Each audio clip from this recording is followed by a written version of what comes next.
नमस्कार। आज हम एक बहुत ही जानी मानी किताब पर बात करने वाले हैं, टोनी रॉबिन्स की awaken the giant with in. हाँ, अपनी अंदरूनी शक्ति को जगाएं।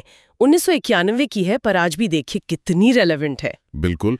और हमारा मकसद सिर्फ इसका एक क्विक रिकैप देना नहीं है, हमारे पास ना इसकी कुछ डिटेल्स समीक्षाएं हैं, रिव्यूज हैं। अच्छा। हाँ, तो हम उनमें से वो खास बातें निकालना चाहते हैं जिन्होंने लोगों पर, मतलब पाठकों पर सबसे ज्यादा असर डाला है। ये बहुत अच्छा तरीका है। और उन समीक्षाओं से ना एक बात तो बिल्कुल साफ है। क्या? वो रॉबिन्स का जो मूल मंत्र है कि हमारे हालात नहीं, हमारे फैसले हमारी जिंदगी तय करते हैं। हाँ, वो उनका मशहूर कोट है, निर्णय के क्षणों में ही आपका भाग्य आकार लेता है। बिल्कुल। सुनने में कितना सीधा लगता है ना, पर समीक्षाओं में कई लोगों ने माना कि इसको असलियत में उतारना वो चैलेंजिंग था। हाँ, चैलेंजिंग। क्यों? मतलब इच्छा करना और फैसला लेने में क्या फर्क महसूस हुआ लोगों को? रिव्यूज में कुछ था इस बारे में? हाँ था। देखिए, इच्छा है कि काश ऐसा हो जाए, है ना? जबकि निर्णय होता है मैं ये करूंगा या करूंगी चाहे कुछ भी हो। तो समीक्षाओं में एक पैटर्न दिखा। क्या? कि लोगों को सक्सेस तब मिली जब उन्होंने फैसले की पूरी जिम्मेदारी ली, मतलब बाहर के हालात को दोष देना बंद किया। अच्छा। रॉबिन्स इसे निजी शक्ति कहते हैं, पर्सनल पावर। ये मानना कि कंट्रोल आपके हाथ में है। तो ये सिर्फ एक सोच नहीं है, ये कमिटमेंट है पूरी तरह से। हाँ, बिल्कुल। और यहीं पर शायद हमारी मान्यताएं, हमारे बिलीव्स वो पिक्चर में आते हैं। रॉबिन्स तो यही कहते हैं कि हमारी मान्यताएं हमारी हकीकत बनाती हैं। निश्चित रूप से। और समीक्षाओं में ये भी आया कि सबसे मुश्किल काम क्या था पता है? क्या?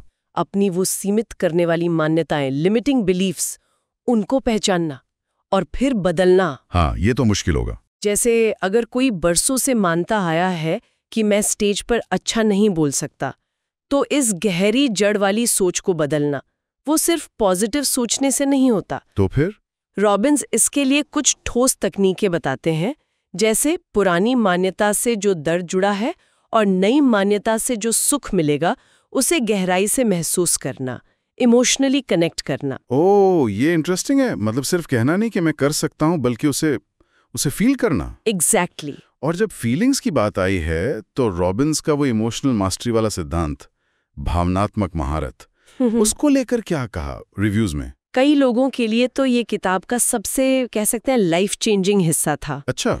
खास तौर पर वो आइडिया भावनात्मक शब्दावली बदलने का, इमोशनल वोकैबुलरी। वो क्या होता है? रॉबिन्स का तर्क है, और समीक्षाओं ने भी यही पॉइंट उठाया, कि हम अपनी भावनाओं को जो नाम देते हैं ना, हाँ, उससे उनकी इंटेंसिटी तय होती है। जैसे अगर आप कहें कि आप बर्बाद महसूस कर रहे हैं, उसकी जगह कहें कि आप थोड़े निराश हैं, तो दिमाग उसे अलग तरह से प्रोसेस करता है। अच्छा, मतलब शब्दों का चुनाव। हाँ, शब्दों का चुनाव आपकी इमोशनल स्टेट को कंट्रोल करने में मदद कर सकता है। ये NLP का एक प्रिंसिपल है जिसे वो यूज करते हैं। ये तो काफी शक्तिशाली बात लगती है। लेकिन क्या ये प्रैक्टिकल है? मतलब लगातार इसे अमल में लाना? रिव्यूज में कुछ था इस पर? हाँ, कुछ समीक्षाओं में ये बात आई कि इसमें लगातार प्रैक्टिस लगती है। ये कोई जादू की छड़ी नहीं है। जाहिर है। लेकिन जिन लोगों ने इसे सीरियसली लिया, उन्होंने पाया कि वो नेगेटिव इमोशंस के जाल में कम फंसते हैं। ओके। और इसी से जुड़ा एक और टूल है सवालों की ताकत।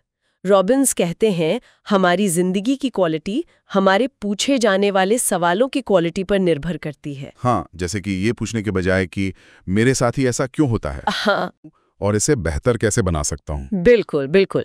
कई पाठकों ने लिखा कि सिर्फ सवालों को बदलने से उनका पूरा नजरिया बदल गया।